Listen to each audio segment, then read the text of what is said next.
When Tessa Sullivan and Finn Hoffman left their Kenai River Lodge for a morning hike in September 2022, they promised to check out by noon. But the Oregon couple never returned, their rental car vanishing with them into Alaska's endless wilderness. 9 months later, a ranger investigating a massive bear bait pile uncovered evidence that proved something unthinkable had happened to them, turning what seemed like a tragic hiking accident into one of Alaska's most disturbing crimes.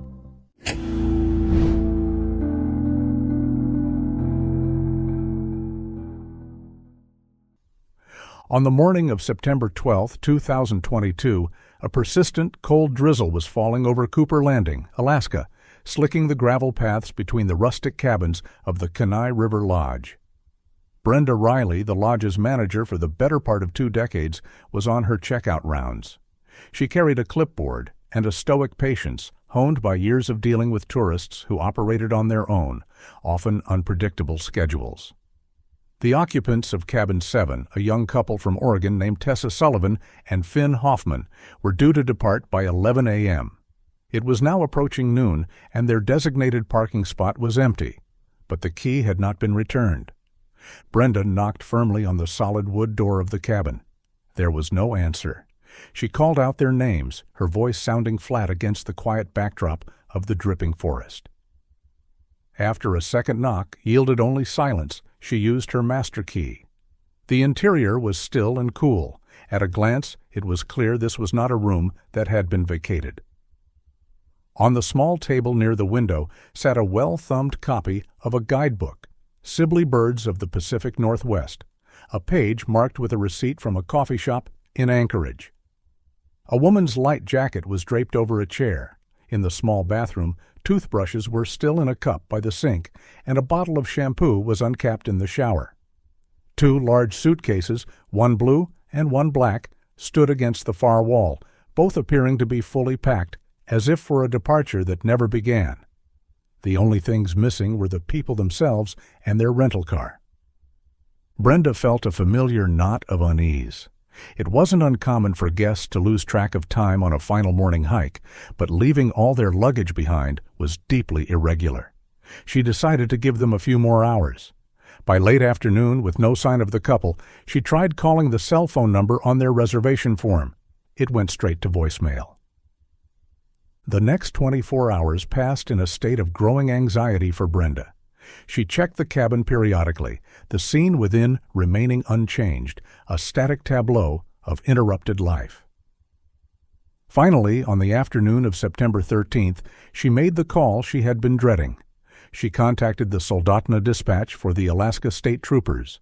She explained the situation calmly and methodically.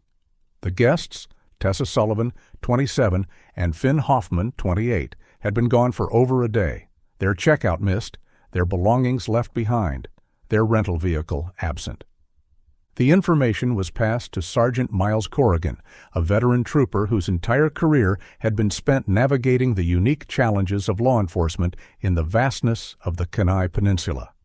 He understood that in this wilderness, the line between a simple misadventure and a life-threatening emergency was perilously thin. His first action was to have a trooper contact the families. The call reached Finn's older brother in Portland, Oregon. The family's confusion quickly curdled into fear. They confirmed the couple was on a week-long vacation, their first trip to Alaska. The last communication anyone had received was a text message from Finn sent 3 days prior, on the morning of September 9th.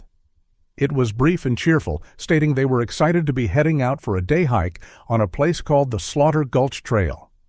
With this new information, the focus of the initial investigation sharpened. Sergeant Corrigan confirmed the details of the couple's rental car, a gray Ford Escape with an Alaska license plate. He dispatched a trooper to the Slaughter Gulch trailhead, a remote access point several miles from the lodge. The report came back within the hour, confirming Corrigan's primary concern. The trailhead parking lot, a small gravel clearing carved out of the dense spruce and birch forest, held 4 vehicles. None of them was the gray Ford Escape. The absence of the car was a critical, confounding fact. The most common scenario for missing hikers involved a vehicle left at a trailhead. This suggested something different. Had they even made it to the trail? Had they run into trouble elsewhere? An initial limited search was launched. A state helicopter, already in the air on another matter, was diverted to make a low pass over the Slaughter Gulch area, its crew scanning the dense canopy for any sign of color or movement. On the ground, 2 troopers walked the first 2 miles of the muddy trail, their eyes scanning the thick underbrush on either side. They found nothing, no discarded water bottle, no footprints of note, no sign that the couple had ever set foot there. By the evening of September 13th, with no leads and a missing vehicle, the Alaska State Troopers issued an official public bulletin. Tessa Sullivan and Finn Hoffman were declared missing, their smiling faces from a family-provided photo now part of a formal request for information, an image released into the void in the hope that someone, somewhere, had seen something. The initial 48 hours bled into a week, and the disappearance of Tessa Sullivan and Finn Hoffman transitioned from a localized concern into a full-scale, multi-agency operation. Sergeant Miles Corrigan established a command post in a borrowed community hall in Cooper Landing, its walls soon papered with topographical maps crisscrossed with grids and potential search zones. The effort swelled with resources. Teams from the Alaska State Troopers, volunteer search and rescue units from Anchorage and the peninsula, and canine handlers with dogs trained for wilderness tracking. The gray Ford Escape became the ghost at the center of the operation.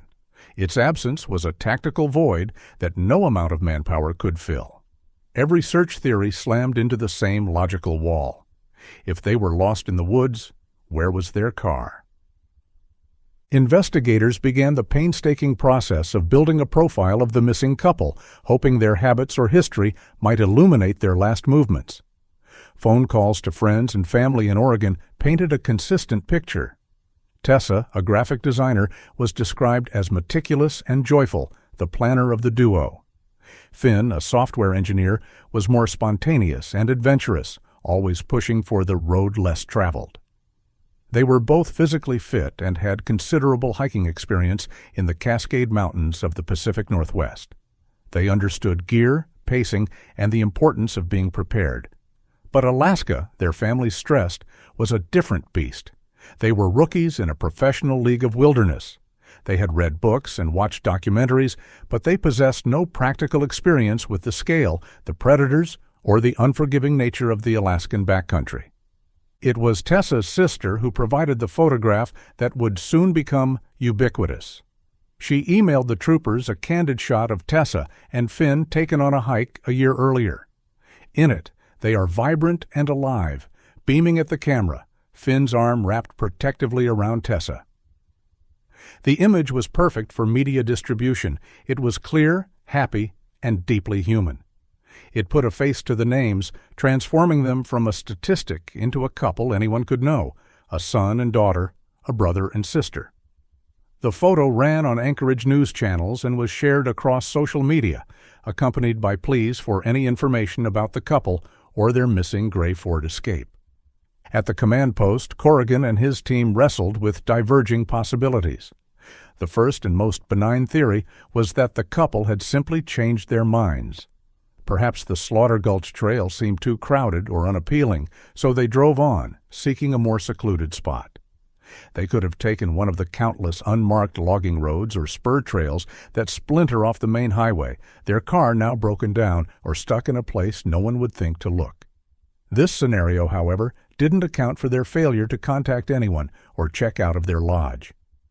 The second theory was more sinister: a criminal encounter, a carjacking on a remote stretch of road, a chance meeting with the wrong person.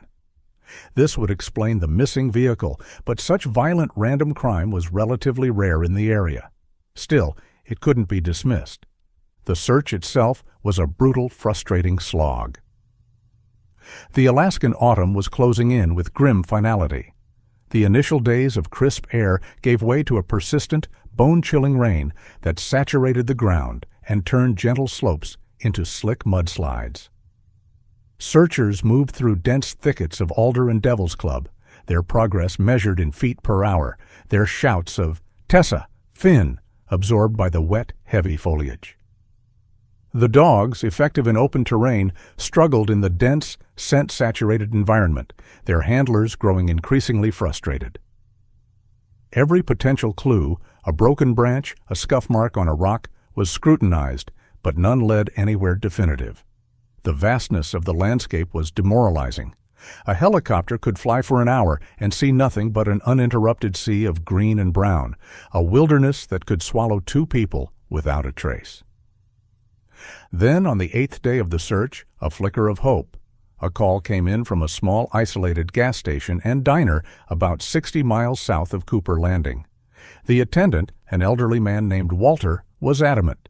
He had seen the couple in the news photo. He told the trooper on the phone that a young man with a mustache and a dark-haired woman had come in a few days before the news broke. He remembered them because they seemed a little lost, asking about the best way to get to the coast via back roads. He said they bought 2 coffees and a paper map of the Kenai Peninsula. He was almost certain they were driving a gray SUV, maybe a Ford. The lead was tenuous, based on the fallible memory of one man, but it was the only concrete thing they had. Hope surged through the command post. It was a deviation from the plan, but it was a tangible direction. Corrigan made the difficult decision to divert a team. 2 troopers were dispatched on the 90-minute drive south. They arrived to find Walter eager to help, but his timeline was fuzzy. The gas station security system was an old budget model. The troopers, along with a frustrated Walter, spent an hour trying to review the footage from the supposed day of the sighting. They finally accessed the files, only to be met with a screen of corrupted data. A digital glitch had rendered the entire day's recordings a useless mosaic of static and frozen frames. The lead, which had burned so brightly for a few hours, was extinguished. It had cost them time, manpower, and a significant amount of morale. As September bled into October, the reality of the situation began to set in. The search teams grew smaller as volunteers had to return to their jobs and lives. The media attention waned. The daily briefings at the command post became shorter, the maps on the wall now dense with the red ink of cleared sectors, a testament to a massive effort that had yielded nothing. The rain began to mix with sleet, and the peaks of the surrounding mountains, once merely dusted with white, were now fully cloaked in snow. The snow line crept lower down the slopes each day, a visible clock ticking down on any chance of finding the couple alive. In mid-October, with temperatures consistently below freezing and a foot of snow blanketing the high country, Sergeant Corrigan made the official announcement. The active search for Tessa Sullivan and Finn Hoffman was being suspended. He used carefully chosen words like indefinitely and pending new information, but everyone understood the meaning. Winter had won. The searchers packed their gear, the maps were taken down from the walls, and the command post was closed. The case was formally moved to the status of an open but inactive investigation, a cold case. For the families back in Oregon, the suspension of the search was a devastating blow, replacing the acute anxiety of the search with the dull, permanent ache of uncertainty. Winter settled over the Kenai Peninsula, a vast, silent blanket of white, locking away the secret of what had happened to Tessa and Finn for the long, dark months to come. 9 months passed. The snows of the 2022 to 2023 winter, which had fallen with such finality on the search for Tessa and Finn, finally receded. The Alaskan landscape underwent its violent, explosive transformation from white to green. Rivers swelled with meltwater, the dormant ground softened into mud, and the air grew thick with the drone of mosquitoes and the scent of damp earth and budding cottonwoods. The case of the missing couple had settled into the cold, quiet archives of the Alaska State Troopers, a file marked by frustrating questions and a complete lack of answers. On June 5, 2023, Alaska Park Ranger Elias Vance was navigating his patrol truck down a deeply rutted service road in a remote sector of the Kenai National Wildlife Refuge. Vance, a man in his late 40s with a face weathered by years of sun and wind, operated with a quiet, observant efficiency. His job was a mix of conservation, enforcement, and public safety, and he knew this sprawling territory intimately. His task for the day was routine but necessary, a preliminary check on several registered bear baiting stations before the main black bear season opened. Baiting, while legal with a permit, was strictly regulated, and Vance's patrol was meant to ensure stations were properly marked and not being used prematurely. He parked his truck where the road became impassable and continued on foot, following a faint game trail that wound deeper into the dense spruce forest. The air was cool and still under the heavy canopy, the silence broken only by the chatter of a squirrel and the distant cry of a raven. He was heading for a station designated KB-117, a site known for its isolation. It was one of those spots that tended to attract problems, poachers or legal hunters who bent the rules, assuming no one would make the long trek out to check on them. As he drew within 100 yards of the station's coordinates, the first thing that struck him was the smell. It wasn't the usual scent of the forest. It was a cloying, sickly sweetness mixed with a musty, fermenting odor, like a bakery dumpster left in the sun. It was strong enough to wrinkle his nose. His first thought was that a hunter had used improper bait, rotting fish or meat were forbidden, or had simply dumped a far larger quantity than was allowed. He slowed his pace, his senses on high alert. He broke through a final screen of young spruce trees, and the scene opened into a small, mossy clearing. What he saw made him stop dead. The sheer scale of the bait pile was absurd. A large, industrial-sized blue plastic barrel lay on its side, and from its mouth spilled a mountain of decomposing pastries. There were hundreds, maybe thousands of them, glazed donuts, bear claws, and what looked like jelly-filled pastries, all now a sodden, moldering mass. Intermixed with this was a river of feed corn spreading out across the mossy ground. A thick, shimmering cloud of flies and wasps swarmed over the pile, their buzzing an aggressive, constant hum. The scene was not just a violation of regulations, it was bizarre, a grotesque display of excess. Vance's training took over. He unclipped the canister of bear spray from his belt, holding it ready. A bait pile this large was a powerful attractant. He scanned the tree line, listening intently for any sound of a large animal. Nothing. He took a slow, deliberate circle around the clearing, his boots sinking slightly into the soft ground. His gaze kept returning to the barrel. It looked out of place, its bright blue color an alien intrusion in the palette of greens and browns. It was then that the smell registered on a different level. Underneath the sweet rot of the sugar and the fermentation of the corn, there was another note. It was a faint, acrid undertone, something vaguely chemical, but also organic. It was the smell of decay, but not of food. He'd smelled it before, on animals that had been dead for some time. He thought perhaps a bear or moose had died nearby, its scent masked by the overwhelming bait. He approached the barrel cautiously from the side, his eyes fixed on the dark opening. The swarm of flies was thickest there. He held his breath against the stench and peered in. For a moment, his brain struggled to process the jumble of shapes and textures. He saw the pulpy mass of pastries, the pale yellow of the corn, and then he saw something else, something that did not belong. Protruding from the muck, pointing almost straight up, were the soles of 2 black hiking boots. They were caked in grime, but the distinctive tread pattern was unmistakable. They were attached to what were clearly legs, clad in dark, mud-stained hiking pants. The rest of the body was submerged in the foul slurry inside the barrel. Vance felt a jolt of ice in his stomach. He physically recoiled, taking 2 quick steps back, his heart pounding against his ribs. He forced himself to take a slow, steadying breath, the foul air catching in his throat. He was no longer a ranger checking a bait station. He was the first officer at a crime scene. His training kicked in, a series of protocols that overrode the shock. Do not touch anything, preserve the scene, get on the radio. He backed away carefully, watching where he stepped, moving to the edge of the clearing where he had entered. He unclipped the radio from his shoulder strap, his hand trembling slightly as he keyed the microphone. He kept his voice as level as he could, but the strain was evident. He identified himself and his location, requesting immediate assistance from the Alaska State Troopers.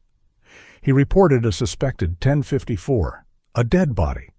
He specified the circumstances, describing the bait station and the concealment, his words clipped and precise. The dispatcher's voice came back, calm and professional, confirming the message and informing him that units were en route. The nearest trooper was 40 minutes away. Vance's wait was the longest 40 minutes of his life. He stood at the edge of the clearing, a silent sentinel, his gaze fixed on the blue barrel. The forest, which had felt like his sanctuary moments before, now seemed menacing, its shadows deeper, its silence heavier. The buzzing of the flies was the only sound, a sickening soundtrack to his discovery. When Sergeant Miles Corrigan arrived, he found Vance pale but composed. The area had been secured with yellow tape, a stark artificial boundary against the wilderness. Corrigan felt a grim sense of déjà vu as he took in the scene. He had spent weeks searching for two people in this very wilderness, and now, 9 months later, it seemed the wilderness was finally offering a clue. The recovery was a slow, grim, and meticulous process.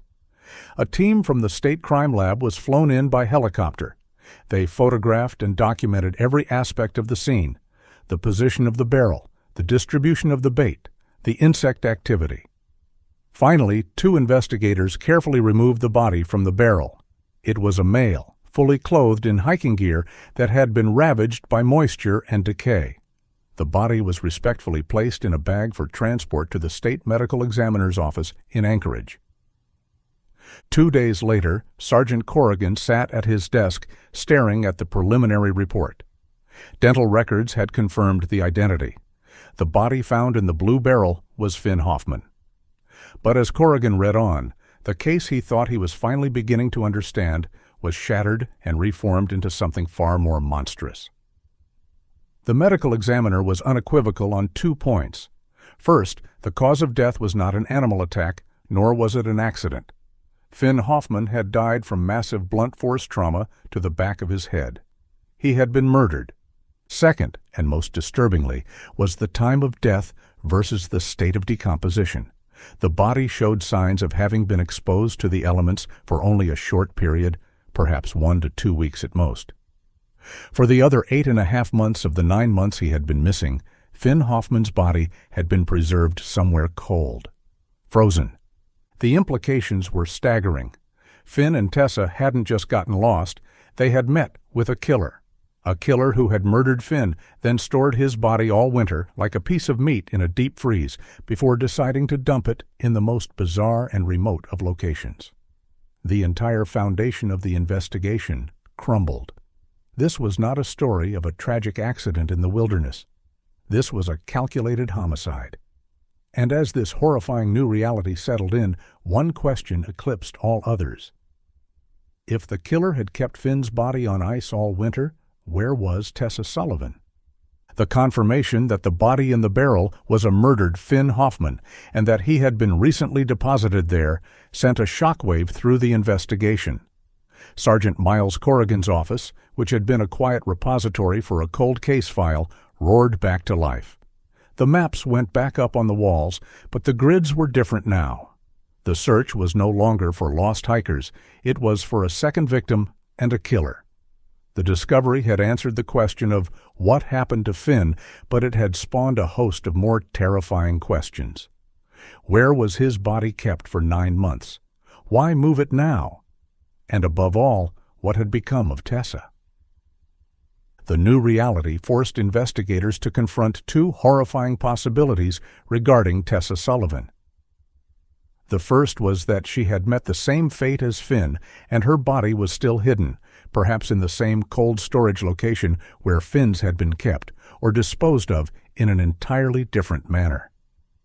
The second possibility was, in some ways, even more chilling, that she had somehow been involved.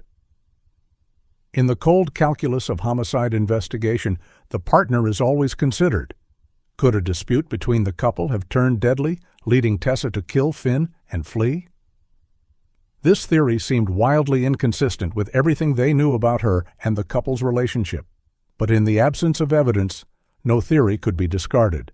The public, once united in sympathy for the lost couple, now engaged in hushed, morbid speculation.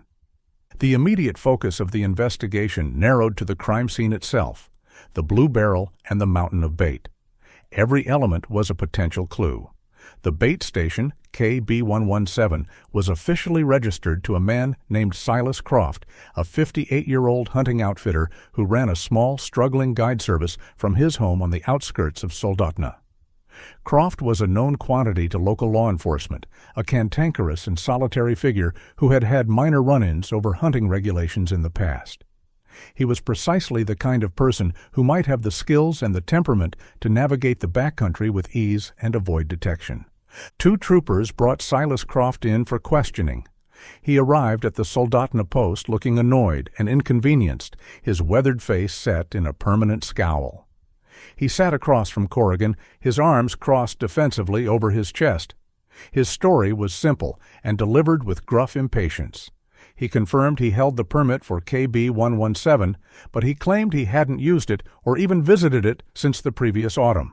He stated it was common knowledge among local hunters that once a station was established, others would often use it without permission, illegally dumping their own bait to capitalize on the established animal traffic.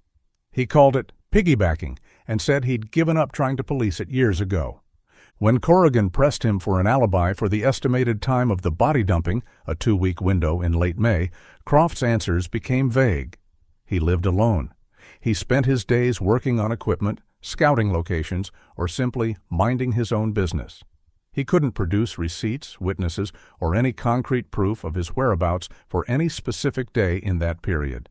His alibi was weak, but it was also the kind of non-alibi common for people who lived isolated lives. He was cooperative to a point, but his simmering resentment was palpable. He consented to a search of his property and his truck. The search turned up nothing, no unusual cleaning products, no traces of blood, no connection to the missing couple. Without more evidence, Silas Croft remained a person of interest, a frustratingly plausible but unprovable lead. With the human element temporarily stalled, the forensic team turned its attention to the physical evidence. The blue barrel was scrutinized. It was a standard 55-gallon industrial drum, its surface weathered and scratched. Under high-intensity light, a forensic technician located a faded, partially scraped-off inventory stamp near the base. The stamp was from Kasseloff Seafoods, a fish processing plant that had gone bankrupt and shut its doors over a decade earlier. It was a sliver of a lead, a connection to the past that might have no relevance, but it was logged and filed. The bait itself underwent an almost microscopic examination. Most of it was generic feed corn, impossible to trace. But the pastries were another matter. While most were common, mass-produced donuts, one type stood out, a raspberry-filled, sugar-dusted square pastry. The crime lab determined it was manufactured by a specific commercial bakery in Anchorage. This was a significant breakthrough. Corrigan assigned 2 of his best investigators to the painstaking task of tracing the pastry's distribution network. The work was a grind. The investigators started at the bakery, obtaining a master list of every distributor that carried their products. From there, they began cross-referencing that list with businesses on the Kenai Peninsula. They spent days on the phone and driving to grocery stores, gas stations, and convenience marts from Kenai to Homer. They were looking for a specific intersection, a retailer who sold that particular brand of raspberry-filled donut and who might have sold a massive quantity, or had a massive quantity stolen, in the weeks leading up to the discovery. It was a search for a needle in a regional haystack. Most store managers were helpful, but had no memory of such a specific large transaction. Many stores didn't even carry that particular item. The lead, which had seemed so promising, was dissolving into a logistical quagmire, a series of dead ends and shrugs from overworked retail employees. The investigation was awash in bizarre details, a defunct fish plant, a specific type of donut, but none of it was coalescing into a coherent picture of the killer. The only thing they knew for sure was that Finn Hoffman had been murdered, and Tessa Sullivan was still missing. While the forensic investigation into the bait and barrel crawled forward, the Alaskan summer reached its peak. The long days, with nearly 20 hours of sunlight, meant the wilderness was more accessible than it had been at any point since Tessa and Finn disappeared. This accessibility, combined with the renewed media attention on the case, led to an increase in public vigilance. People who had dismissed old memories were now re-examining them. It was this heightened awareness that would ultimately break the case open, not from a laboratory, but from the cold, clear water of a remote lake. On July 10, 2023, two brothers, avid fishermen from Anchorage, were spending a long weekend exploring the backcountry of the Kenai Peninsula. They had chosen to fish Tustumena Lake, a massive body of water fed by a glacier known for its trophy-sized lake trout and its notoriously unpredictable, wind-whipped conditions. To avoid the more popular boat launches, they had driven their truck down a series of rough, poorly maintained logging roads to access a secluded cove on the lake's southern shore, a spot they had found on a satellite map. As they prepared their small aluminum boat near the water's edge, one of the brothers, casting his gaze out over the placid water, noticed something odd. About 30 yards from shore, in a patch of water that was perhaps 15 feet deep, he saw a glint of metal. The lake was exceptionally clear that day, the low angle of the morning sun penetrating deep into the water. He pointed it out to his brother. At first, they thought it was just a large piece of scrap, perhaps an old engine block or part of a wrecked snowmobile from the winter. But as they stared, the shape began to resolve itself. It was smooth, boxy, and unnaturally uniform. It looked like the roof of a vehicle. A cold dread settled over them. They knew about the missing couple from the news. They knew a gray SUV had been missing for almost a year. With trembling hands, one of the brothers used his phone to call 911, his voice strained as he tried to explain their location, a place with no formal address, just a series of turns off an unmarked road. The call was routed to the state trooper post in Soldotna. Sergeant Corrigan felt a surge of adrenaline as the details came in. The location was miles from any paved road, a place no one would ever go by accident. It was more than 50 miles by road from the Slaughter Gulch Trail, where the couple had supposedly been heading, and a difficult 30-mile cross-country trek from the bait station where Finn's body was found. The locations formed a strange, illogical triangle on the map. Getting a recovery team to the site was a logistical challenge. A specialized dive team from Anchorage was mobilized. They arrived late that afternoon, the remote cove now cordoned off and buzzing with the quiet efficiency of a major crime scene. The two divers slipped into the frigid, glacier-fed water. The visibility was excellent. Their helmet-mounted cameras relayed a clear, ghostly image back to a monitor on the shore. It was a vehicle, a mid-sized SUV, resting upright on the lakebed as if it had been gently placed there. As one of the divers wiped a year's worth of algae and silt from the rear license plate, the numbers came into view, confirming what everyone suspected. It was the gray Ford Escape rented by Finn Hoffman and Tessa Sullivan. The recovery was a slow, delicate operation that stretched into the next day. An industrial tow truck with a long-reach crane was carefully maneuvered down the logging road. Divers attached heavy-duty straps to the vehicle's frame. With a groan of straining metal and churning water, the Ford Escape was slowly winched from the lake. It emerged dripping, covered in weeds and slime, a metal coffin that had held its secrets for 10 months. The vehicle was transported on a flatbed truck to a secure evidence garage in Soldotna. The interior was a wreck of waterlogged upholstery and decaying material. It seemed unlikely that anything of value could be salvaged, but investigators knew the most critical piece of evidence might be protected within the dashboard. The car was equipped with a factory-installed GPS navigation system. While the screen was dead, the unit's internal memory was housed in a sealed module. The entire unit was carefully extracted and flown to the state's digital forensics lab. Days later, the call came. The lab technicians had managed to bypass the water damage and extract fragmented data from the GPS unit's solid-state memory. It was a partial travel log from the last day the system was active, September 9, 2022. The data told a story that completely contradicted the couple's stated plans.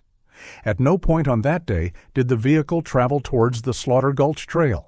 Instead, the GPS log showed a route turning off the main highway and onto the very network of logging roads that led to Tustumena Lake. The final recorded data points, a series of pings from the system trying to acquire a satellite signal, placed the vehicle directly at the edge of the remote cove where it was discovered.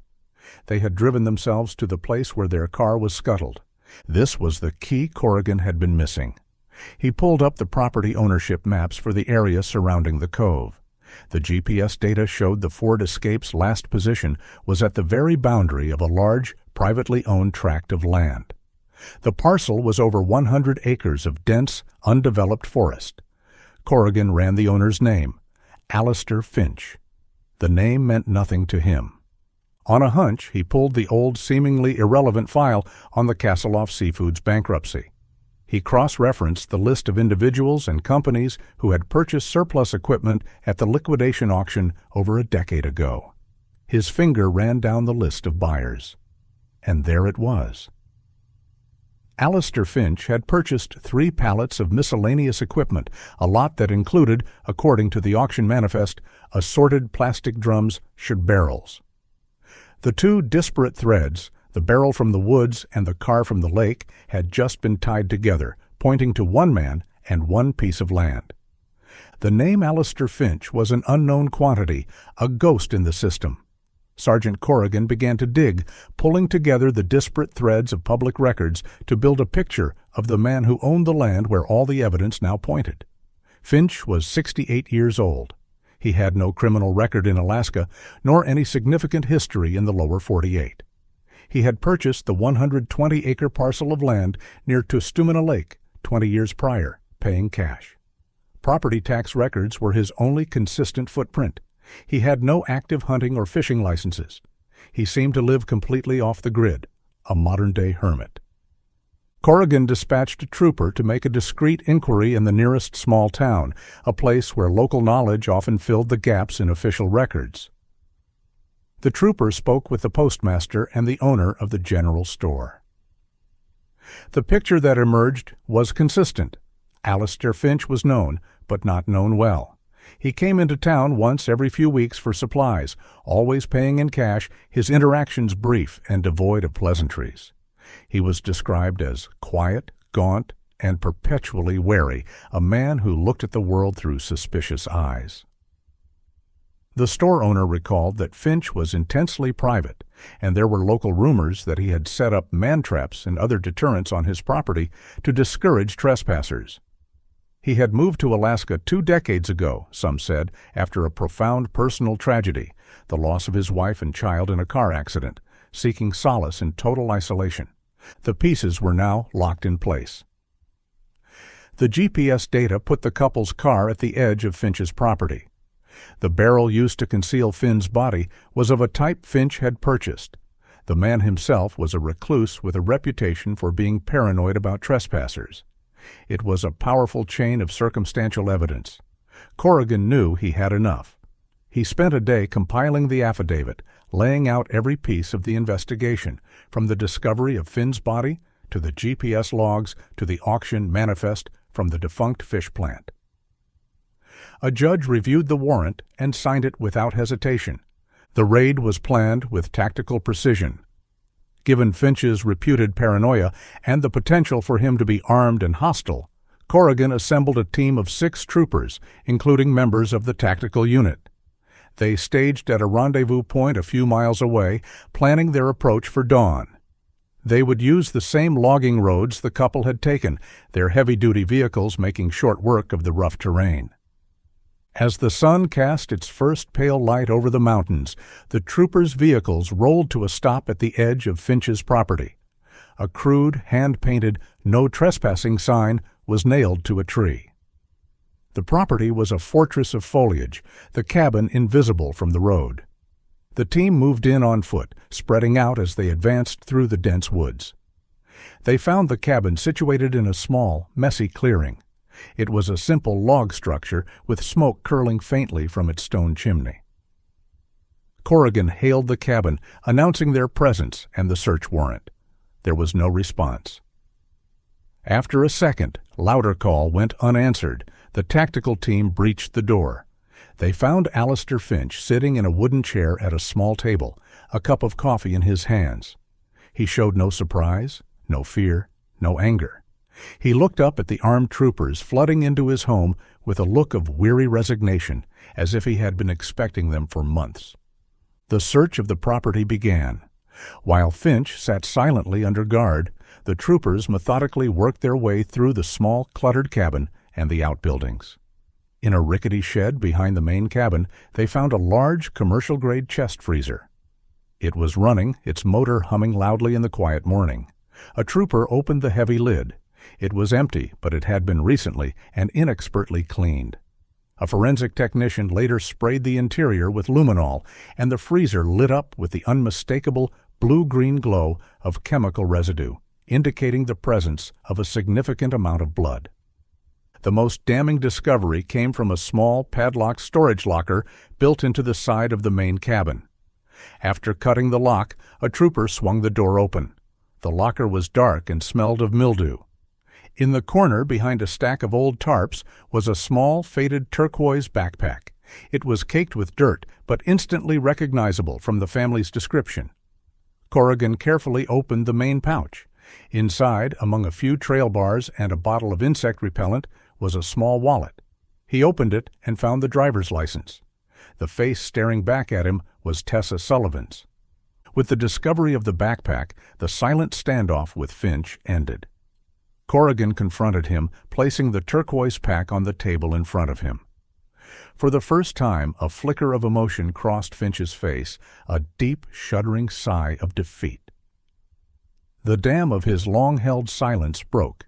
He began to speak, his voice a dry, emotionless monotone, as if recounting a story that had happened to someone else. He told them what happened on September 9th of the previous year. He had heard a vehicle near the edge of his property and went to investigate, carrying his rifle, as he always did.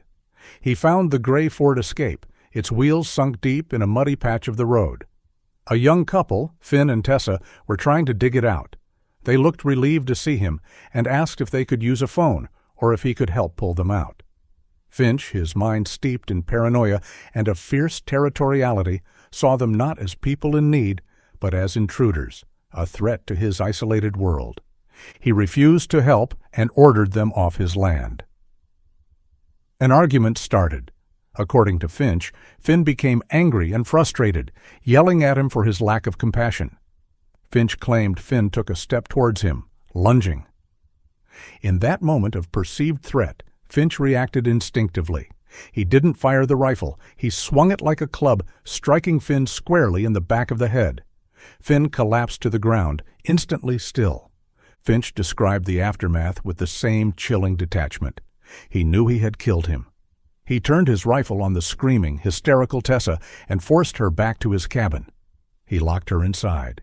He then went back for Finn's body, loaded it onto a tarp, and dragged it to the large freezer in his shed.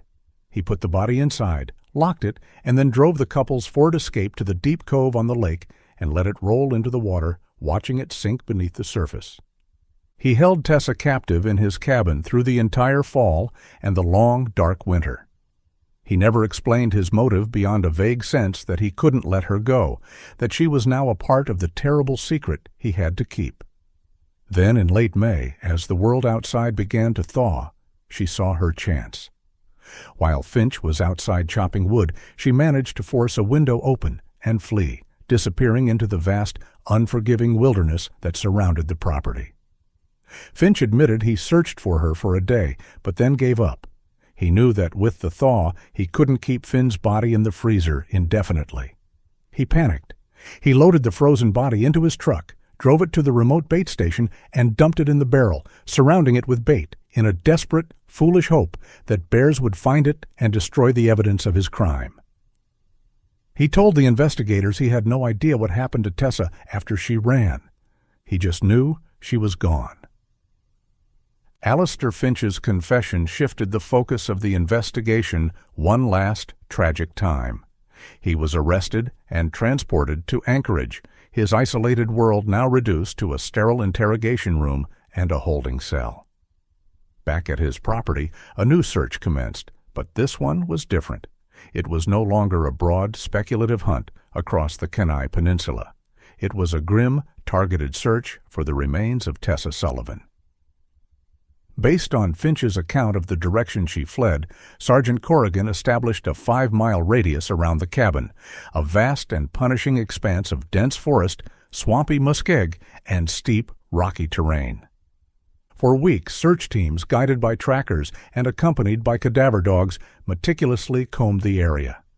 It was grueling work, pushing through the same unforgiving wilderness that Tessa, terrified and alone, had tried to navigate. They were searching for any sign, a scrap of clothing, a personal effect, or the smallest trace of human remains. The hope of finding her alive had long since vanished. This was purely a recovery operation, an effort to bring her home and provide a final, heartbreaking answer for her family. In early August, nearly a year after she disappeared, a search team working a steep, thickly wooded ravine about 4 miles northeast of Finch's cabin found it. One of the dogs gave a strong alert near a large, fallen spruce tree. Tucked underneath the massive roots, the searchers found a crude, makeshift shelter constructed of broken branches and packed moss. And inside, they found what was left of Tessa Sullivan. The skeletal remains were identified through dental records. An examination by the medical examiner and a forensic anthropologist told the final chapter of her story. Evidence at the scene, including the shelter and remnants of edible berries, suggested she had survived for several days, perhaps even a week, after her escape. But her knowledge of Pacific Northwest hiking was no match for the Alaskan wilderness. Weakened by months of captivity and without proper gear or food, she had ultimately succumbed to hypothermia and starvation. The discovery of Tessa's remains closed the final loop in the investigation. Alistair Finch was charged with 2 counts of murder in the first degree, one for the intentional killing of Finn Hoffman and another for the felony murder of Tessa Sullivan, whose death was a direct result of his act of kidnapping her. He was also charged with kidnapping and tampering with evidence. Faced with an insurmountable mountain of physical evidence and his own detailed confession, Finch offered no defense. He pleaded guilty to all charges. In the courtroom, he was a hollowed-out figure, a man who had retreated from the world so completely that he destroyed the lives of 2 people who accidentally stumbled into it. He was sentenced to life in prison without the possibility of parole, condemned to spend the rest of his days in a different kind of isolation, one of concrete and steel rather than trees and silence. The case of Finn Hoffman and Tessa Sullivan was officially closed, but the resolution brought no real peace. For their families, the final, horrific details of their loved ones' last months and days were a new and profound trauma, layered upon the grief of their loss. The story was no longer about a tragic accident, but about a monstrous act of random violence born from one man's paranoia and isolation. The smiling, vibrant couple in the photograph, who had traveled to Alaska seeking adventure and beauty, had found instead the darkest corner of the human psyche.